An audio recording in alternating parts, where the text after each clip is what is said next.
இந்த 2.5 வருஷம் ரிஷபத்துக்கான வருஷம். ஏற்கனவே 6 மாசம் போயிடுச்சு, பெருசா ரிஷபத்துக்கு எதுவுமே நடக்கலீங்க அப்படின்னு கேட்டா இன்னும் 2 நாள் போதும் நடக்கிறதுக்கு. இன்னும் சாலிடா 2 வருஷம் இருக்கு. சோ சுக்கிர பகவானுக்கு குரு பகவான் நட்பு கிரகமா பகை கிரகமா அப்படின்னு கேட்டா கண்டிப்பா நட்பு கிரகம் கிடையாது. அப்ப அவரு மறையறதுனால நம்மளுக்கு எந்தவித கெடுதலும் கிடையாது. பியாண்ட் தட் அவர் உச்சம் பெற்று உட்கார்றாரு. 9ஆம் பாவத்துல குருனோட உச்சப்பார்வை. ரிஷபராசி அன்பர்கள் நீங்க என்ன வேலை செய்றீங்க அப்படின்னாலும் ஏதோ ஒரு விதத்துல லக்கு, குட் லக், ஃபார்ச்சூன், அதிர்ஷ்டம், அது 10 ரூபாய் அதிர்ஷ்டமானா இருக்கலாம், இல்ல 10 கோடி ரூபாய் அதிர்ஷ்டமானா இருக்கலாம். ரிஷபராசி அன்பர்கள் உங்களுக்கு இந்த அதிசார குரு பேச்சு என்னென்ன மாதிரி நற்பலன்களை கொடுக்க போறாங்க அப்படின்னா, ஆல்ரெடி குரு பகவான் உங்களுக்கு நல்ல பொசிஷன்ல தான் இருக்காரு. 2ஆம் பாவம் தன குடும்ப வாக்குஸ்தானத்துல குரு. அப்பயே பாத்தீங்கன்னா இழந்த சொந்தங்கள், இழந்த உறவுகள் அப்படின்றது திரும்பி இணைச்சிருப்பாங்க. அடுத்த குரு பயிற்சி 2026 மே வரைக்குமே பாத்தீங்கன்னா இழந்த உறவுகள், இழந்த சொந்தங்கள் அதெல்லாம் நம்ம கூட உறவாடக்கூடிய காலகட்டம் அப்படின்னு சொல்லலாம். ஏதோ ஒரு விதத்துல அதனால மகிழ்ச்சி அப்படின்றதும் இருக்கு. சரி, இப்ப குரு பகவான் பயிற்சியாகி 3ஆம் பாவம், உங்களுக்கு கடகம் 3ஆம் பாவம், 3ஆம் பாவத்துல ஆட்சி பெற்று உட்கார்ந்துருக்காரு அப்படின்னும் போது அந்த 3ஆம் பாவம் அப்படின்றது என்ன சொல்லுவாங்க, இளைய சகோதர தைரியஸ்தானம் அப்படின்னு சொல்லுவாங்க. இது பாருங்க ரிஷபராசி அன்பர்களுக்கு தைரியமும் தன்னம்பிக்கையும் அதிகப்படுத்தும் அப்படின்னு சொல்லலாம். பொதுவாவே இங்க நம்மளுக்கு தைரியமும் தன்னம்பிக்கையும் அதிகமாகுது அப்படின் போது நம்மளால ரொம்ப ஈஸியா சாதிக்க முடியும். ரிஷபம் சாதிக்கிறதுக்காக மட்டுமே தான் ரிஷபத்தினோட பிறப்பு அப்படின்றது என்னோட பதிவுகளை தொடர்ந்து பாக்குறவங்களுக்கு தெரியும், நான் சொல்லிட்டே இருப்பேன். பட் பியாண்ட் தட் இது பாருங்க தம்பி தங்கச்சிகளையும் முக்கியமா நம்மளோட இளைய சகோதரர்களை குறிக்கக்கூடிய ஸ்தானம் அப்படின்றனால நம்ம இளைய சகோதரர்கள்னால ஏதோ ஒரு விதத்துல ஆதாயம், மகிழ்ச்சி, சந்தோஷம், நிம்மதி, குதூகலம் இதெல்லாமே கிடைக்கும்.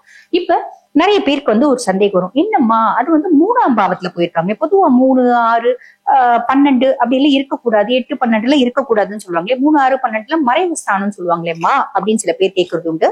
ஆனா 3ஆம் பாவத்துல போறது அப்படின்றது ஒரு விதத்துல மறைவு ஸ்தானம் தாங்க. ஆனா ரிஷபராசி என்பது நீங்க தெளிவா புரிஞ்சுக்கோங்க, உங்களோட ராசியாதிபதி யாரு, சுக்கிர பகவான். சுக்கிர பகவானுக்கு குரு பகவான் நட்பு கிரகமா பகை கிரகமா அப்படின்னு கேட்டா கண்டிப்பா நட்பு கிரகம் கிடையாது இல்லைங்களா. இவர் ஆப்போசிட் டீம் அப்படின்னு சொல்லலாம்.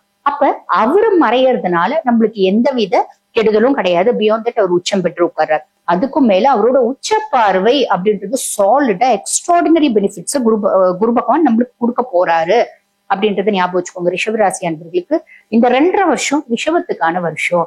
இப்ப இதம் நம்ம சொல்லும் போது நிறைய பேர் பாத்தீங்கன்னா ஒரு யோசிப்பாங்க, நீங்க 2.5 வருஷம் ரிஷபத்துக்கான வருஷம், 2.5 வருஷம் ரிஷபத்துக்கான வருஷம் அப்படின்னு சொன்னீங்க, ஏற்கனவே 6 மாசம் போயிடுச்சு, பெருசா ரிஷபத்துக்கு எதுவுமே நடக்கலீங்க அப்படின்னு கேட்டா இன்னும் 2 வருஷம் இருக்கு இல்லைங்க. 2 நாள் போதும் நடக்கிறதுக்கு, இன்னும் சாலிடா 2 வருஷம் இருக்கு. சோ வெயிட் பண்ணுங்க, கண்டிப்பா நல்லது நடக்கும். ஓகேங்களா. நம்மளுக்கு பாருங்க சுய ஜாதகத்துல தசநாதன் கொஞ்சம் நல்லா இருக்கான்னா 100க்கு ஒரு 1000% நல்லது நடக்கும். தசநாதன் பெருசா ஃபேவர் ஆயில்ல அப்படின்னாலும் 100க்கு 50% கண்டிப்பா நல்லது நடக்கும். சோ கவலைப்பட வேண்டாம்.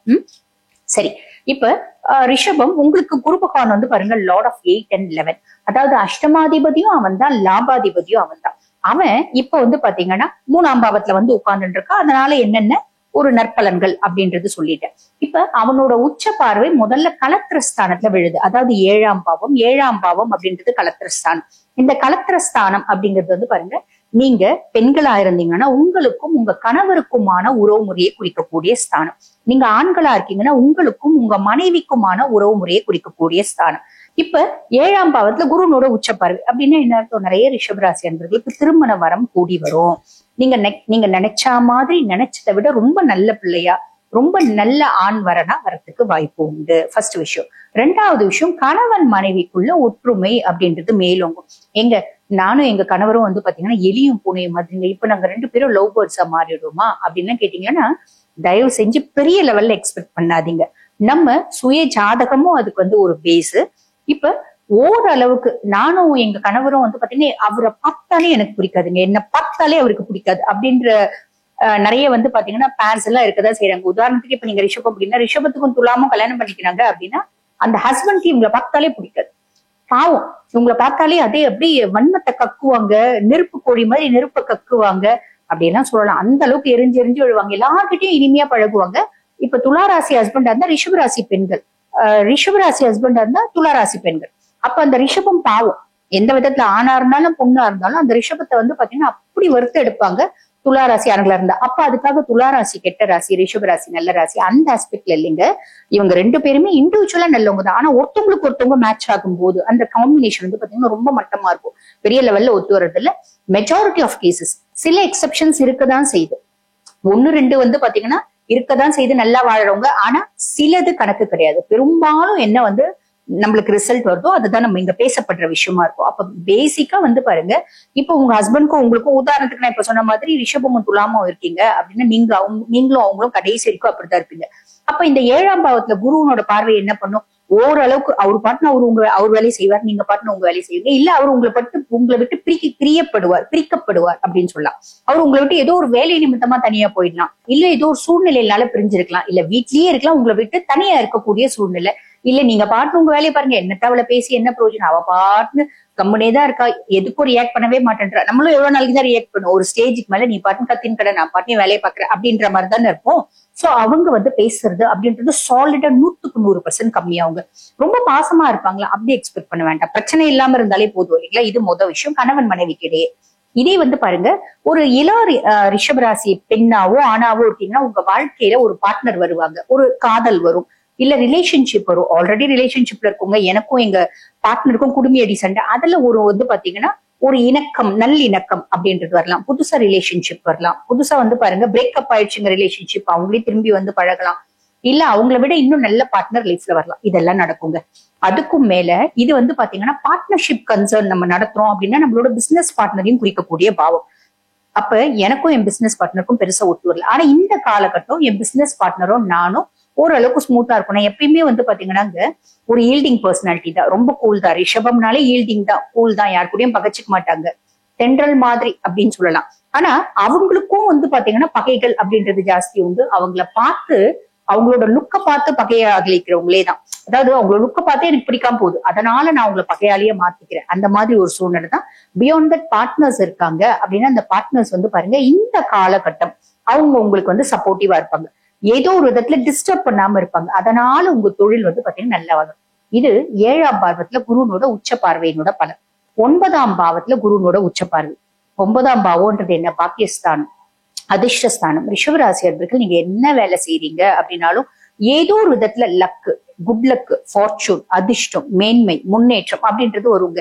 அது 10 ரூபாய் அதிர்ஷ்டமானா இருக்கலாம், இல்ல 10 கோடி ரூபாய் அதிர்ஷ்டமானா இருக்கலாம். அது உங்களோட நீங்க செய்யக்கூடிய தொழில் உங்க வாழ்வாதாரத்தை பொறுத்து அமையும். புரியுதுங்களா. ரொம்ப நாள் ஆசைப்பட்ட ஒண்ணு நடக்கும், அது எதுவானா இருக்கலாம். அது ஒரு சின்ன தங்க கொலுசானா இருக்கலாம், ஒரு சின்ன வைரத்தோடானா இருக்கலாம். இல்ல ஜென்ஸா இருக்கீங்க அப்படின்னா உங்களோட ஆசைகள் ரொம்ப நாள் ஆசைப்பட்டது. நான் என்னோட ஸ்கூல் படிக்கும் போது ஒரு பிள்ளை மேல ரொம்ப க்ரஷ்ஷா இருந்தேன்ப்பா, பேசுறதுக்கு கூட வழி இல்ல, வாய்ப்பு இல்ல, அப்படியே இல்ல பேசிட்டு இருந்தோம், அப்படியே பிரிஞ்சு போயிட்டோம். இப்ப அந்த பிள்ளைய பார்த்து பேசுறதுக்கான சூழ்நிலை. இப்படி ஒண்ணும் நடக்கலாம். இது கலத்திரஸ்தானத்துல பாக்குறதுனால வருது, அததான் அவதான் என்னோட தேவதை அப்படின்னு நினைச்சிட்டு இருந்தா பாக்கியஸ்தானத்தை பாக்குறதுனால அது வர்றதுக்கு வாய்ப்பு உண்டு. அதுக்கு அடுத்து லாபஸ்தானத்தை குருனோட உச்சப்பார்வை. லாபஸ்தானத்துல உச்சப்பார்வை அப்படின்னும் போது நம்மளுக்கு வந்து பாருங்க, ஆல்ரெடி சனி வந்து லாபசனியா தான் இருக்கா. லாபசனியா இருக்குன்னா வக்ரகதி அடைஞ்சிருக்கா.